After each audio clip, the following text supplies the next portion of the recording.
국가가 국민에 대해서 뭔가 손해를 야기했을 때, 국가가 행정작용을 잘못해가지고 국민에게 피해를 입혔을 때, 국민의 권리를 구제받을 수 있는 제도들을 크게 나눠보면, 지금 7강에서 하는 국가배상제도가 있고요. 그 다음에 8강에서 보는 손실보상제도가 있고, 그리고 이제 오후 시간에 하게 되는 행정심판, 요거 시험범위죠, 우리 시험범. 행정심판과 행정소송제도. 이렇게 나눠집니다. 알죠? 네 가지 제도가 있어요. 국가의 어떤 행정작용에 의해서 피해를 보는 사람이 이 사람의 권리를 회복시키고자 하는 제도가, 여기 크게 보면 네 가지야. 예. 근데 요 두 가지는요, 공통적으로, 금전에 의해 가지고 회복시키는 거야. 금전, 돈을 받는 거야, 국가로부터. 근데 요 두 가지 차이는, 요 국가배상은 국가가 위법한 행위를 했을 때, 위법. 알겠지? 국가가 국민에 대해서, 아까 위법은 어떤 때 위법이라고 했지? 그 행정작용이 주체상, 절차상, 형식상, 내용상, 하자가 있으면 그거 위법한 거야. 그럴 때 이 사람이 상대방 국민이 이제 손해를 봤단 말이야. 잘못된 행위로 인해서. 예를 들어서 영업정지 처분 2개월이 내려졌어. 그럼 우리 1강에서 배웠죠. 공정력이라는 게 있어가지고 영업정지 처분이 소송을 통해서 취소되기 전까지 이 사람은 영업하면 안 됩니다. 2개월 동안. 근데 나중에 재판에서 이겼어, 이 사람이. 그러면 결과적으로 이 구청장이 영업정지 처분을 위법하게 내린 거죠. 그 바람에 이 사람은 2개월 동안 장사를 못함으로써 영업 손실이 생겼습니다. 자, 위법한 행위로 인한 영업 손실 같은 경우는 국가 배상 청구를 하는 거예요. 그 돈을 받아내는 거야. 그 다음에 국가가 혹시 적법한 행위를 할 수도 있어요. 그러니까 위법한 행위를 하자는데 국민이 손해를 보는 경우 있습니다. 없을 것 같습니까? 있습니다. 적법한 행위를 했는데도 국민이 손실을 보는 경우가 있어. 대표적인 것이 바로 토지 수용 사건 같은 경우에 토지 수용. 국가가 공익사업을 하기 위해서 개인의 땅, 소유권을 빼앗아 버리는 게 토지 수용이에요. 아시죠? 토지 수용. 그럼 이 사람은 지금 재산상 손실을 입었잖아. 강제적으로 국가가 내 땅을 빼앗아 가버렸어요. 그럼 그거 돈으로 달라 이거지. 근데 공익사업은 적법한 겁니다. 법에 따라 하는 거죠. 그럴 때는 또 금전으로 돈을 받는 거야. 그래서 거기 차이가 나요. 그지? 돈. 그 다음에 요거. 자, 이거는요, 금전이 문제가 아니라, 금전이 문제가 아니라, 그 행정작용 자체를 다투는 거다, 이게. 이거, 알았지? 행정심판 소송은 행정작용. 뭐죠? 영업정지 처분 자체를. 그래서 영업정지 2개월 받은 사람 입장에선 지금 중요한 게, 나중에 국가배상 청구해서 돈을 받는 것도 받는 거지만, 그것보다 이 사람에게 급선무는 뭐야? 당장 영업정지 처분을 풀어가지고 내가 영업을 한다는 게 더 중요하죠, 이 사람한테? 그래서 행정심판 청구하는 거예요. 그래서 행정소송 제기하는 거야. 행정심판이나 행정소송은 요거 있죠? 영업정지 처분을 취소해달라. 이걸 청구하는 제도예요, 이거. 돈 달라는 게 아니라, 돈 달라는 건 별도로 여기로 가면 되었더니 국가배상소송 제기하면 됩니다. 알겠죠? 이거예요, 지금. 어렵지 않잖아요. 근데 이제 여기 이렇게 다 나눠지는 이유는 요거는 이제 행정심판위원회라고 있어가지고 행정심판위원회 행심위는 이거는 행정기관이에요. 알지? 행정기관 안에 있는 기관이야. 요거는 어디라고? 요거는 법원. 행정기관 바깥에 있는 제3자한테 제기하는 게 소송이잖아요. 그죠? 근데 요거 행정심판이라는 건 행정기관 자체한테 하는 거예요. 이거 만약에 구청장이 저 잘못된 영업정지 처분 내리면 구청보다 위에 누가 있어? 서울시가 있죠, 여기? 서울시에 가면 행정심판위원회가 있습니다. 거기다가 제기하는 거예요. 그 다음에 이번에 오세훈 서울시장이 뭘 위법한 행위를 해버렸어. 그러면은 오세훈 시장을 상대로 해가지고 행정심판 청구하는데 그때는 저 국무총리 소속에 가면 국무총실에 중앙행정심판위원회라고 있어. 이렇게 상급기관에다 제출하는 게 어쨌거나 그건 행정기관이에요, 그죠? 행정기관 안에다가 제출하면 이거 제대로 될까? 이 사람이? 잘 안 받아들여줄 가능성이 커요. 그래서 법원에다 하는 겁니다, 법원. 이해되죠? 이렇게 정확히 머릿속에다 담고 있어야 돼. 우리 시험은 요게 시험범인데, 이런 건 막 나와요. 이거 시험 문제 속에 이게 막 들어가서 나옵니다. 그러니까 이 관계들을 알아야 돼. 알았어요? 이런 문제 나와요. 우리는 뭘 물어보냐면, 이 사람이 저 영업정지 처분에 대해서 소송을 제기했더니 승소 판결이 나왔습니다. 승소란 얘기는 위법하다라는 거죠. 저 처분이 위법하다라는 판결이 딱 나왔어. 그래놓고 이 사람이 국가배상 소송을 또 제기했습니다. 과연 여기서는 어떤 판결이 나와야 되냐, 이거예요. 여기서 위법하다고 있으면 여기서 반드시 이 사람 또 승소할 수 있을까요? 잘 모르겠지? 예. 만약 반대로 여기서 이 사람이 패소했어요, 이번에는. 여기서 패소한 다음에 국가배상 청구하면 여기서는 반드시 또 패소 당할까요?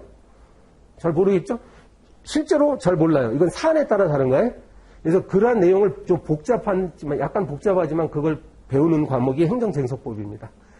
반대로 이렇게 물어볼 수 있죠. 이 사람은 저 영업정지 처분 억울하게 받은 사람이요. 먼저 이걸 제기해도 돼요. 예. 그래서 국가배상 청구소송 제기했더니 그래서 승소 판결 받았어. 그 다음에 요거 영업정지 취소 소송 제기했더니 그럼 그때는 꼭 승소 판결 나올까요? 어떻게 될까요? 궁금하지? 네. 이런 것들. 예, 기판력의 문제예요. 지금 설명한 걸 이른바 기판력이라고 하는 건데. 이게 기판력이 소송간에 문제가 발생합니다. 요게 우리 시험범위에요. 알았지? 그러니까 국가배상, 손실보상얘기가 나온다는 얘기예요. 우리 시험에도. 그러니까 이게 뭔지는 알고 있어야지. 뭔지는.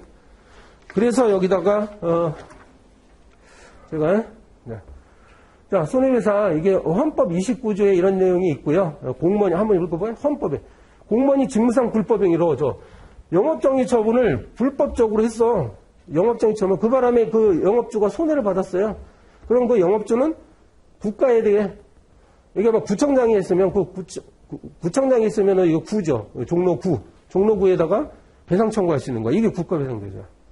이게 국가라고 해서 지방자치단체도 이 국가에는 포함되는 겁니다. 이때는 국가할 때 그 국가 안에는 지방자치단체도 포함되는 거예요.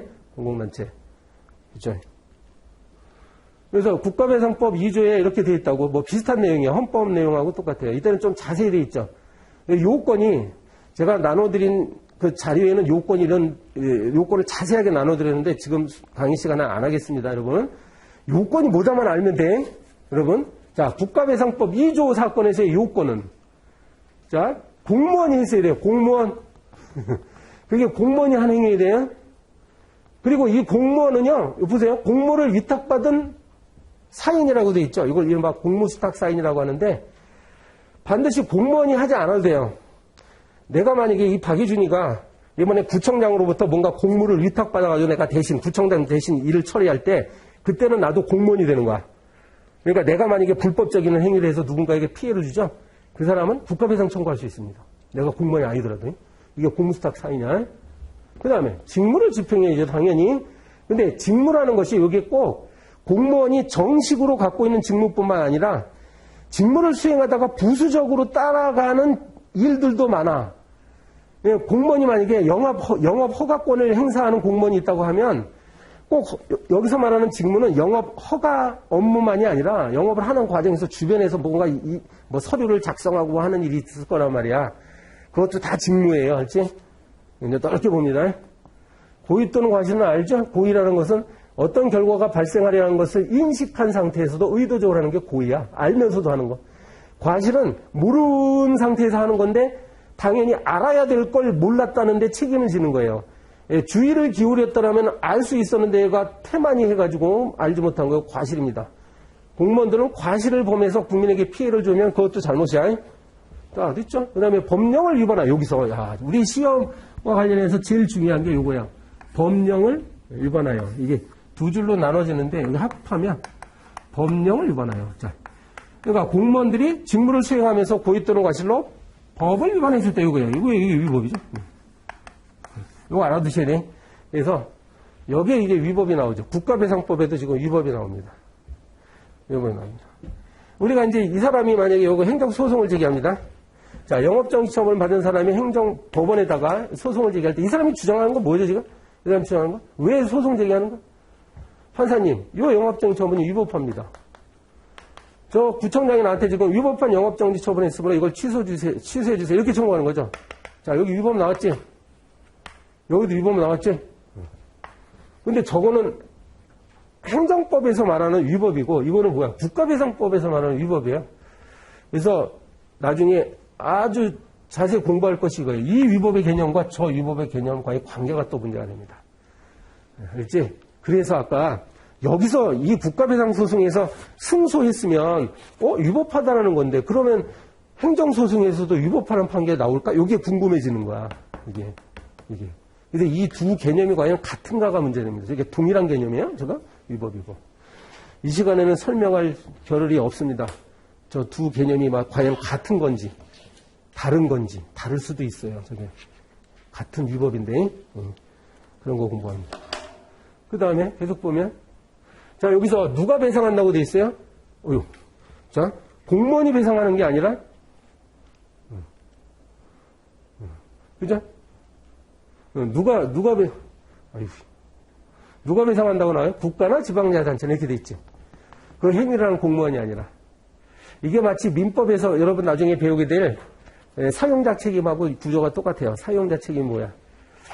여러분 가게의 직원이 잘못해가지고 손님을 다치게 해서 그러면 그 손님은 그 종업원한테 청구하는 것보다 종업원한테 청구해도 되는데 그 가게 사장한테 청구해도 돼요. 이게 사용자 책임이야.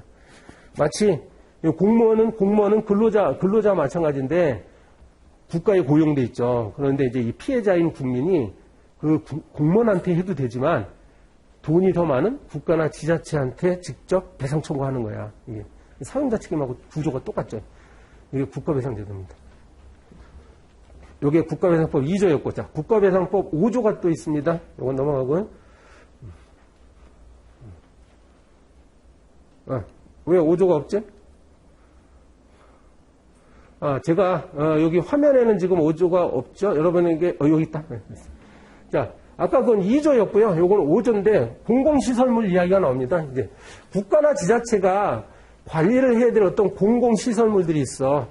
공공시설물들을 관리하는데 또는 설치하는 데 있어서 하자가 있으면, 그죠? 요건 공공시설물을 설치 또는 관리하는 데 하자가 있으면, 자, 이게 도로가 있는데 이번에 비가 많이 와가지고 이거 말하면 도로 한가운데 싱크홀이 생겼어. 이걸 빨리 수리를 했어야 되는데 안 하는 바람에 지나가던 자동차가 빠져서 운전자가 사망했습니다. 이런 거. 이런 게 영조물을 관리를 잘못해서 그런 거예요. 잘못해가지고 그러면 국가를 상대로 요거 관리하는 게 국가라고 한다면 국가를 상대로, 그 다음에 도로 관리자가 지자체라고 한다면 지자체를 상대로 해가지고 손해배상 청구하는 거예요. 그지? 이건 민사상 손해배상이 아니라 국가배상법에 따른 손해배상 청구합니다. 되겠죠?